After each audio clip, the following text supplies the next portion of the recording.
The Grammy nominations for 2024 Best Heavy Metal Performance just dropped. Did the Grammys get it right this year? Find out who the 5 nominees are and who I think's going to win it. Next.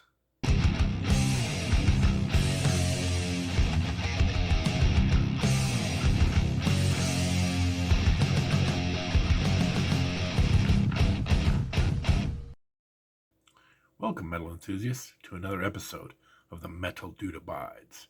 Tonight, we're going to discuss the 5 nominees for Best Heavy Metal Performance for the 2024 Grammys.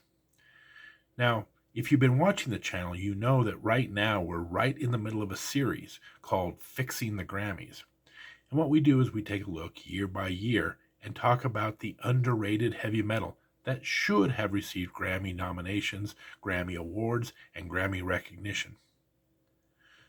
Tonight, we're going to take a look at the 5 nominees who received it for 2024, and we're going to rank them from least deserving to most deserving, basically telling you who I think should win of the 5 that have been selected and predicting who the Grammys are going to pick this year to take home the big prize.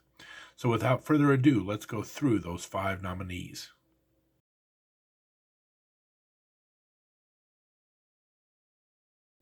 Coming in at number 5, the least deserving track is the song from Metallica, Screaming Suicide.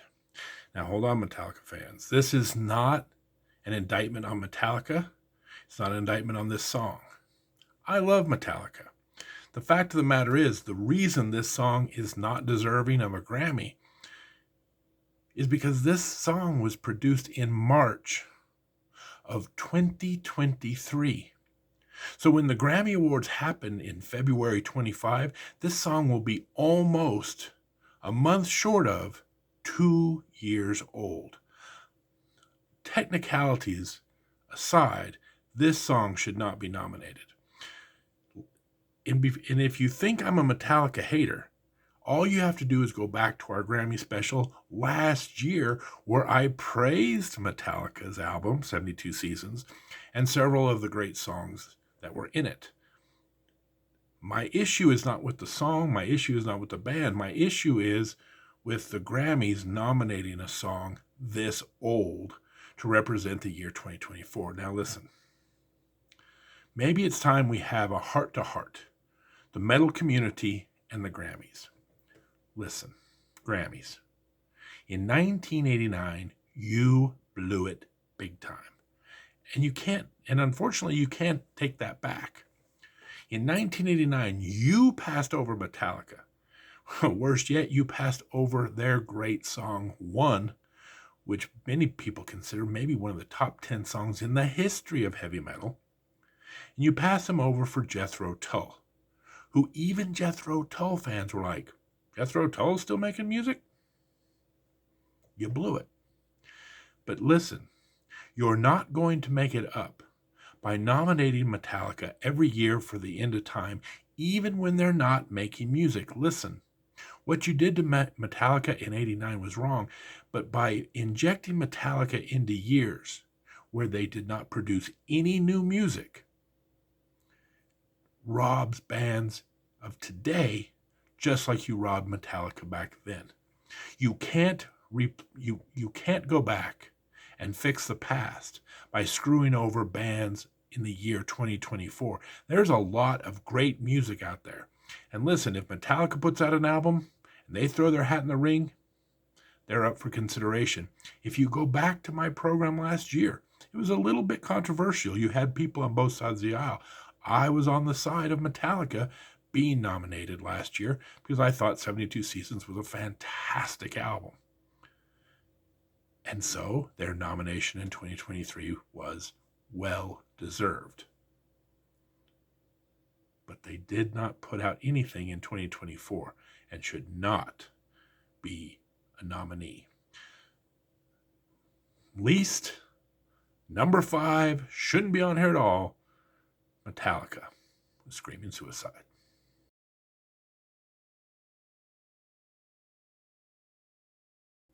Coming in at number 4 is Spirit Box with the song Cellar Door. I also don't think this song should have been nominated for very similar reasons to what we just talked about with Metallica.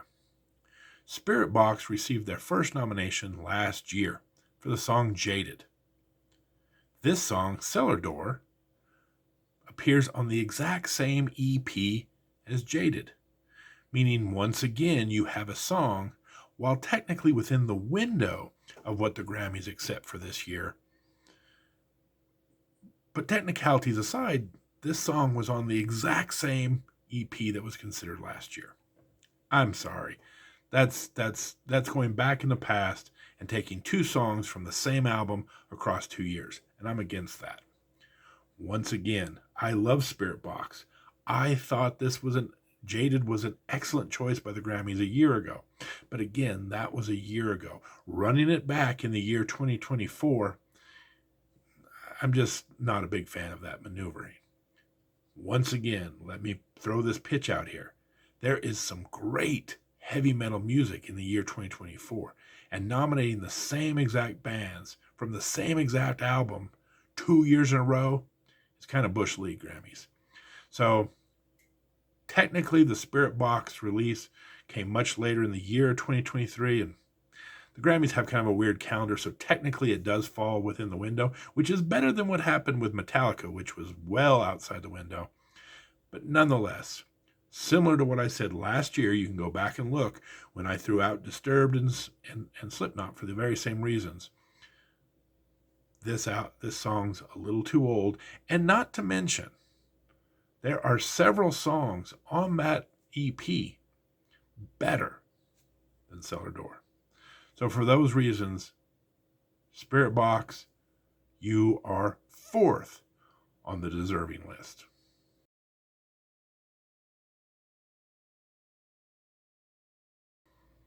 Coming in at number 3 is Knocked Loose with a guest appearance from Poppy and the song Suffocate. I do believe this is Knocked Loose's first Grammy nomination, so congratulations to them. Kind of cool. I actually saw this band in concert this year, opening up for Motionless in White. And let me just say, I saw this band live, and man, were they a crowd favorite. They brought so much energy. I kind of was sitting back in the back watching the festivities from above. The pit in this, the crowd surfing for this, fans really loved it. This is a huge up and coming band. So this is a step in the right direction for the Grammys. Having said all that, I'm not a fan of this band. And I'll give you one major reason why. I don't care at all for their vocalist. I'm more, if you're going to do clean, or if you're going to do dirty vocals, I really like a more guttural growling. And I'm not a fan of the high-pitched dirty vocals either. This guy kind of is in that mid-range of, he's not really high, he's not really low and guttural. He's kind of in that just annoying range for me personally. I'm glad that the Grammys are looking at new bands. This album was in 2024, so this is definitely a step in the right direction. But for me personally, if I was to take a look at all 5 of these songs, from a musical perspective, this would probably be number 5 for me. Just not a big fan. Everybody's got different tastes. This is definitely, I don't get this band. I don't like this band. After seeing them live, I was like, wow, they really came off really great live. Went home, listened to some of their songs, went, oh, yeah, not for me. And as far as Poppy goes, she has made several guest appearances across the Metalverse this year. And if you want to, quite honestly, if I was going to pick a Poppy song, she did a song with Bad Omens called VAN. I'd put that above this. So not a big fan of Suffocate, not a big fan of this band in particular. So the highest I can go for them is number 3, Knocked Loose with Suffocate.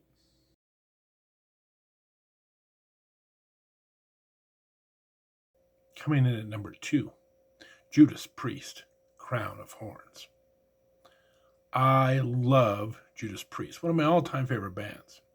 And their most recent album, Invincible Shield, is one of the best albums of 2024. But once again, the Grammys have put me in a bind. They've put me in a pickle. Because while I love Judas Priest and I love Invincible Shield, I'm not really a big fan of Crown of Horns. It's one of the weakest tracks on the new album. You know, it's really sad because there are some incredibly good songs on this album. My personal favorite, Trial by Fire, is one of the best songs of the year. Serpent and the King's just another one. I could go on and on. Several really good songs. Those 2 songs in particular, I would have no problem putting at the top of my Grammy list. But I just can't go Crown of Horns. So Judas Priest falls to number 2. Now, in my heart of hearts, I'll probably be rooting for Judas Priest. But if we're really looking at this thing, you know, from an objective perspective, I cannot put them in the number 1 slot.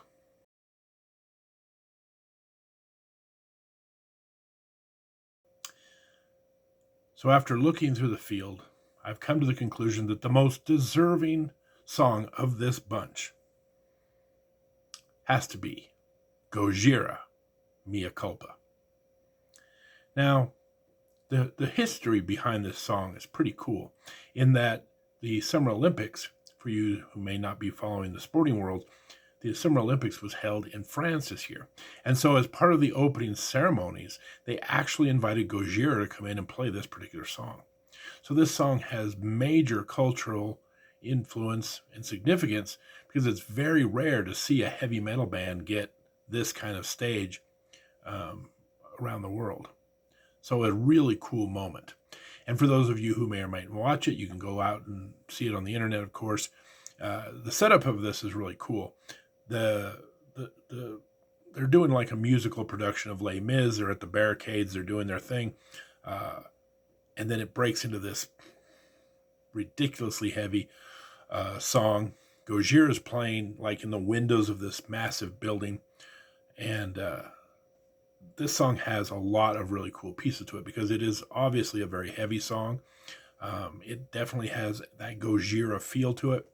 But it also puts in like some symphonic elements and even an opera singer who comes out.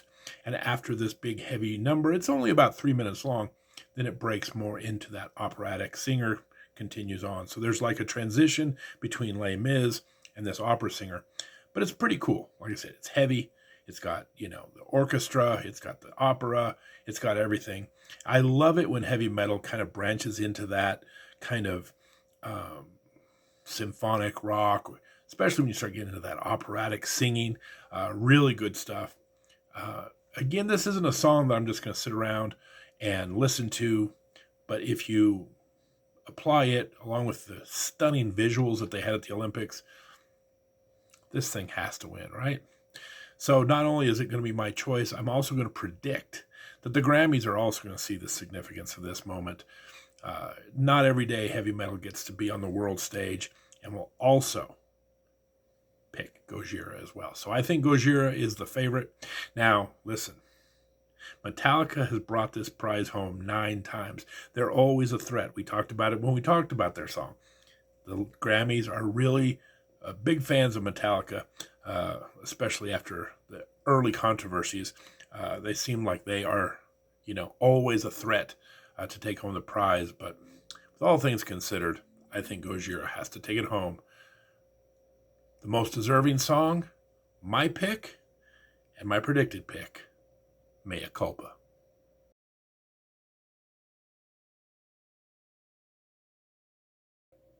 In conclusion, I don't think the 5 nominees that were selected this year are in any way, shape, or form deserving. I do believe Gojira is going to bring home the bacon. Again, Metallica is always dangerous. Watch out for them. But I would have a whole new set of songs. One other thing I want to mention before I depart here. I also happen to notice that the Beatles have been nominated for Record of the Year and Best Rock Performance of the Year. Now, I've caught a little bit of flack on this channel for berating the Beatles and talking about how I feel like the Beatles are overrated. This is an example of where I think that label is justified. Listen, the Beatles were great in their day. Don't get me wrong. They were influential in their day, but they have no business being nominated for a music award in the year 2024.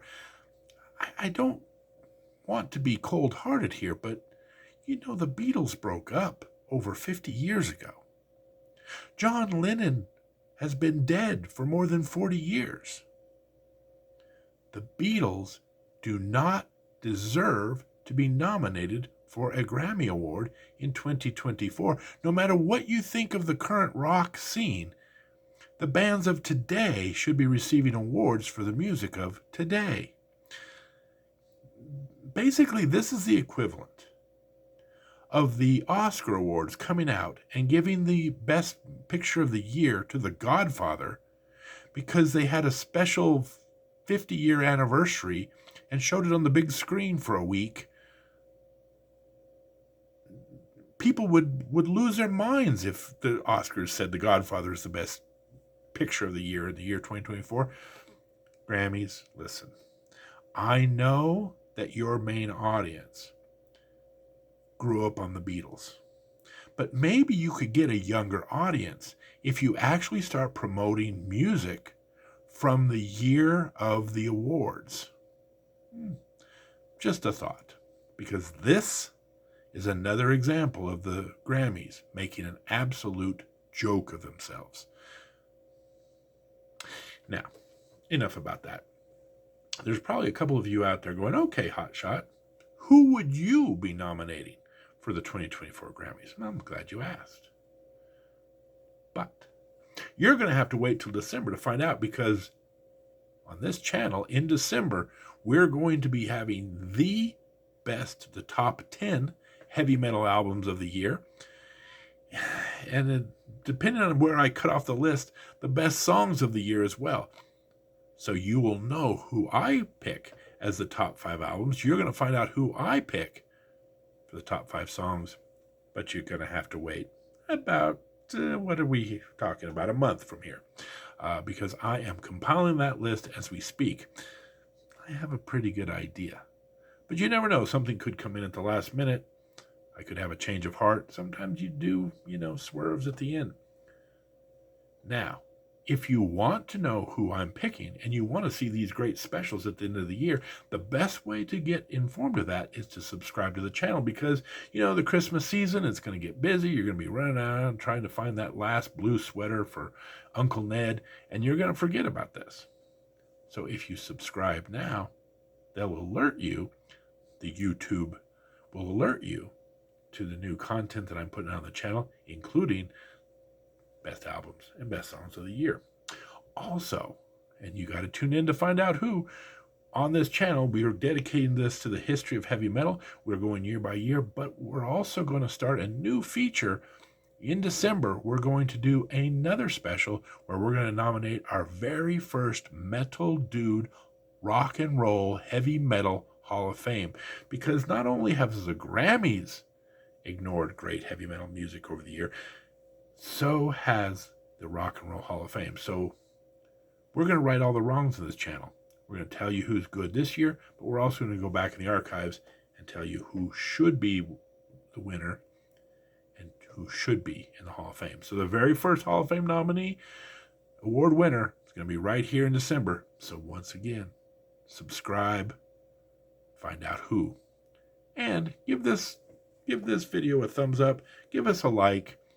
Helps the algorithm reach other people so they can also find out that maybe the music they're hearing from the Grammys isn't representative of the really good stuff the heavy metal community has to offer. And that's our show. We do this every Tuesday night around 7 o'clock Denver time. So check us out on a weekly basis and catch up on all this great content. In the meantime, this is the Metal Dude signing off. Take care.